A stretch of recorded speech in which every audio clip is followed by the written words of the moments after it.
बिस्मिल्लाहिर्रहमानिर्रहीम अस्सलाम वालेकुम। ये मनाजिर जो आपकी स्क्रीन पर चल रहे हैं, ईरान ने आज बड़े पैमाने पर वीडियो जारी कर दी है और वीडियो बेसिकली ट्रम्प के लिए जारी की है और साथ पैगाम दिया है कि ट्रम्प ये वीडियो तुम इजराइल को पहुंचा देना, बेहतर होगा खुद पहुंचा दो तो ज़्यादा बेहतर है।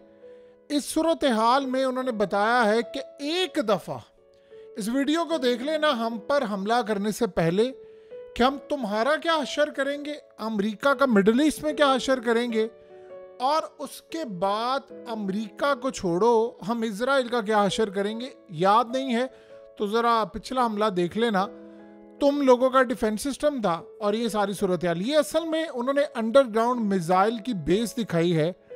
यहाँ पर हजारों ने लाखों के करीब उनके मिसाइल जो गाइडेड मिसाइल हैं, जैसे खैबर शिकन, हज कासिम, गदर एच, इसके अलावा सिजील, इमाद और दूसरे, उन्होंने दिखाया है कि हमारे पास हजारों और लाखों की तादाद में इतने मिसाइल हैं, इतने मिसाइल हैं, इतने ज़्यादा मिसाइल हैं कि तुम गिनते थक जाओगे, तुम्हारी तबाही करते नहीं थकेंगे। अब सोचे ज़रा सिनेरियो क्या बन रहा है। अमेरिका ने B-2 3 बॉम्बर्स रवाना कर दिए इंडियन ओशन में भी, ईरान पर हमला करने के लिए, जाहिर सी बात है जासूसी के लिए। और इस सूरत हाल में उन्होंने मुकम्मल तौर पर वॉरशिप्स रवाना किए हैं। आप सब ने देख ही लिया है कि एयरक्राफ्ट कैरियर, वॉरशिप, ये वो, उसका जो आउटकम निकला है कि वो टेक्स्ट मैसेज सारे ट्रम्प एडमिनिस्ट्रेशन के लीक हो गए कि उनको पता ही नहीं है कि ईरान और यमन पर हमला कैसे करना है, कार्रवाई क्या करनी है। अब असल सिनेरियो यहाँ पर ये पैदा हुआ है कि ईरान ने अपनी ताकत, आज अपनी पावर शो कर दी है और बता दिया है कि हमारे पास पूरे के पूरे शहर पड़े हुए हैं ऐसी बेसिस के जहाँ पर हमने तुम्हें उड़ा देना है और तुम्हें पता भी नहीं चलेगा। लिहाजा अब ट्रम्प को असल में उन्होंने पैगाम दिया, ये करने क्या जा रहे। ये ट्रम्प ने जो लेटर लिखा था आयतुल्लाह को, असल में उसमें थी धमकी अमेज लहजा। ईरान ने कहा है कि उसमें लहजा तो बड़ा ख़तरनाक था, लेकिन हम उसमें अपॉर्चुनिटी ढूंढ कर, क्योंकि उसमें यह भी कहा गया था कि हम आगे बढ़ना चाहते हैं, और फिर आपको पता रूस जो रोल प्ले कर रहा है। सिनेरियो ये हुआ है कि इस वक्त रूस और अमेरिका के दरमियान एक एग्रीमेंट हो गया है। उस एग्रीमेंट के तहत जो रात को मुलाकात हुई है, उसके बाद अब रूस को इंटरनेशनल मार्केट में रसाई दी जाएगी, पाबंदियाँ हटाई जाएंगी, जो उसकी खोई हुई इज्जत, खोई हुई मार्केट, उसका यानी पूरे कैपिटल, पूरे का पूरा जो फैला हुआ था, पैसे जो फ्रीज करवाने हैं, वो सब कुछ वो बहाल करवाएगा और उसके बदले में जो कोऑर्डिनेशन, ये वो ट्रम्प जो कहेगा उसमें वो रूस करेगा। ये एक डील हो गई है फाइनलाइज। अब उसके बाद यहाँ पर इनडायरेक्ट बातचीत हो रही है ईरान के साथ, ईरान के बाद यमन। आप ये बात आज लिख के रख लें कि अनकरीब ईरान की टीम और अमेरिका की टीम के मुज़ाकरा शुरू हो जाएंगे। ये बात आप ज़हन में रखिएगा अगर ये चीज़ें इसी तरह स्मूथली चलती रही। लेकिन यूक्रेन की जंग बंद करने के लिए फ़िलहाल इस वक्त रूस तैयार है, हालांकि वो पहले मान नहीं रहा था, लेकिन जो हालात लग रहे हैं कि यूरोप ने इसको बंद होने नहीं देना, यानी वक्ती तौर पर हो सकता है बंद हो जाए, जैसे गज़ा की हुई है, बाद में फिर शुरू हो गई है। तो इस वक्त जो हालात जारी हुए हैं उसमें आप एक अच्छी तरह बात समझ लें कि उसके बाद ईरान, असल में ट्रम्प की पॉलिसी इस वक्त काम कर नहीं रही। जो ट्रम्प ने ख़ास तौर पर टैरिफ लगाया था, वो चाइना पर भी फेल, कनाडा पर भी फेल, मैक्सिको पर भी फेल, ईरान के ऊपर पाबंदियों का मामला, और उसका मैं कंटेनर पकड़ूंगा, शिप पकड़ूंगा। उन्होंने अगलों ने मिसाइल दिखा दी, उन्होंने कहा जो इजराइल को हमने मारे हैं ये अब तुम्हें मारेंगे। अब होगा क्या, देखिए, जो याद रखिएगा इसका सिनेरियो आप थोड़ा सा समझे। जो इजराइल पर मिसाइल मारे थे वो सारे डिफेंस सिस्टम बीट करके गए थे, यानी अमेरिका के भी बीट करके गए थे। अमेरिका का जो एयरक्राफ्ट कैरियर के ऊपर डिफेंस सिस्टम था वो भी फेल था। अब सोचें ईरान यहाँ से ये मिसाइल मारता है जो हज़ारों लाखों की तादाद में है, जिनमें ड्रोन्स भी हैं, जिनमें हाइपरसोनिक मिसाइल भी हैं। वो अब अमेरिका ने हमला करने की कोशिश किया, फैसिलिटेट किया। आप अगर किसी का न्यूक्लियर प्रोग्राम भी लट से मिसाल के तौर पर तबाह करते हैं, आप मिसाइलों को तो नहीं तबाह कर सकते ना, ये अंडरग्राउंड में है ना, तो ये तो सीधा डिमोना को हिट कर देंगे। ये तो अमेरिका का एयरक्राफ्ट कैरियर और वॉरशिप सारे उड़ा देंगे। और उससे भी बढ़कर मामला ये हो जाएगा, जो मिडिल ईस्ट में इनकी मिलिट्री बेसिस है उनका क्या बनेगा। तो आप यहाँ से अंदाज़ा कर ले अमेरिका किस लेवल पर इनके खिलाफ कार्रवाई करेगा, ये आगे से कैसे जवाब देंगे।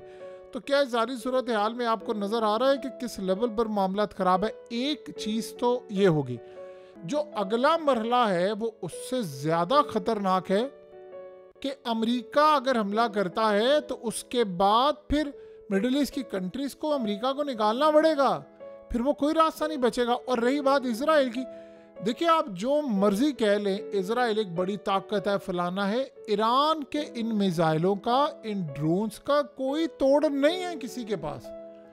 इवन के अगर ये मिसाइल रूस पर भी मारने होते हैं, ताकि वो इत्तेहादी है रूस, मिसाल एक दी जा रही है, तो रूस के पास भी इसका तोड़ नहीं था।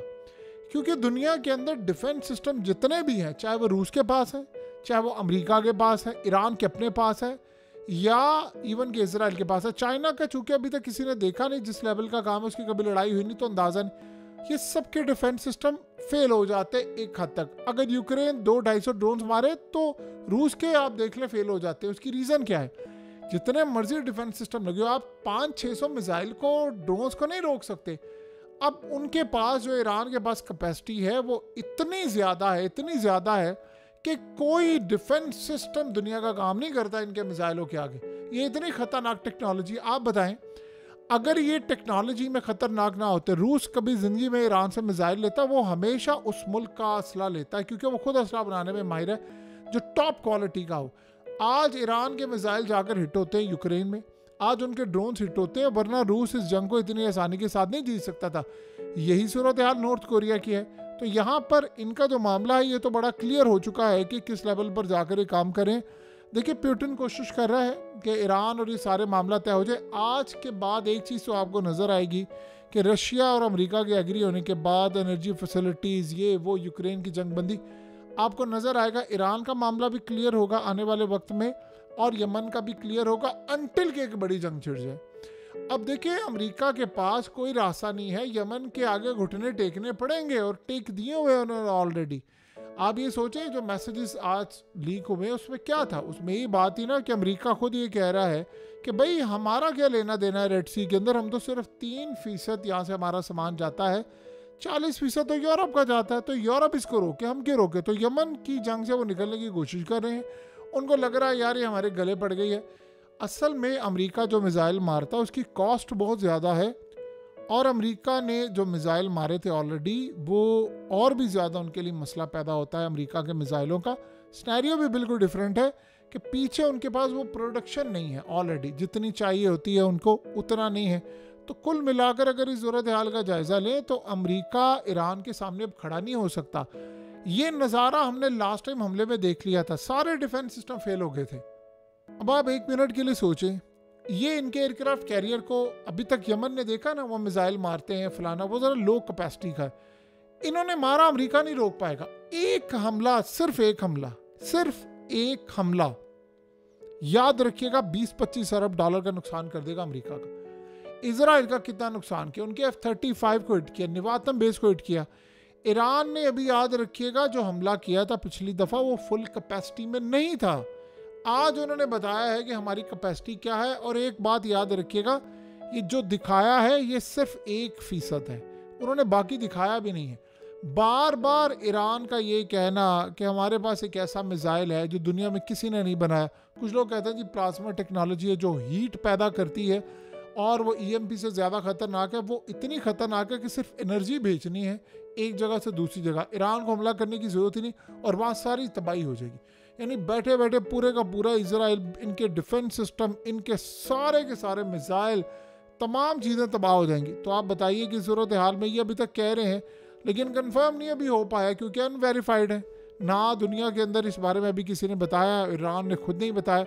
लेकिन ईरान का ये कहना कि मिसाइल सिस्टम और ये तमाम चीज़ें हम इतने बड़े पैमाने पर जाकर इनको हिट करेंगे कि ये इसको मैनेज ही नहीं कर पाएंगे, यानी वो कह रहे हैं कि आज तक ऐसी टेक्नोलॉजी ईजाद ही नहीं हुई जो हमने बना ली है। तो यहाँ से आप अंदाज़ा कर लें ईरान ने, ये बात बिल्कुल ठीक है। देखिए इसराइल तक ये इस वक्त ऑब्वियसली वीडियो चली गई है, अमेरिका तक भी चली गई है, तो वो पैगाम जहाँ जाना था वहाँ चला गया है।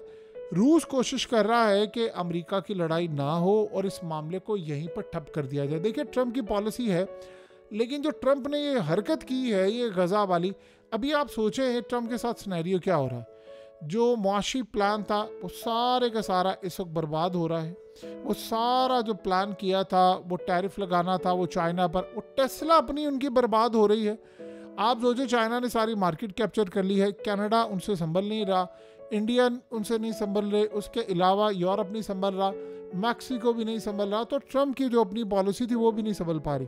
तो यहाँ पर अगर सोचे अगर मिसाइलों का ये मामला शुरू हो जाए तो आप यहाँ से अंदाज़ा करेंगे किस लेवल पर। वैसे भी चाइना के पास अभी हाइपरसोनिक ऐसे हैं जो 20 मिनट में सारे के सारे इनके एयरक्राफ्ट कैरियर तबाह कर सकते हैं। और ये बात चाइना ने नहीं की, ये अमेरिका के इस वक्त के डिफेंस सेक्रेटरी ने ऑलरेडी कह दी है।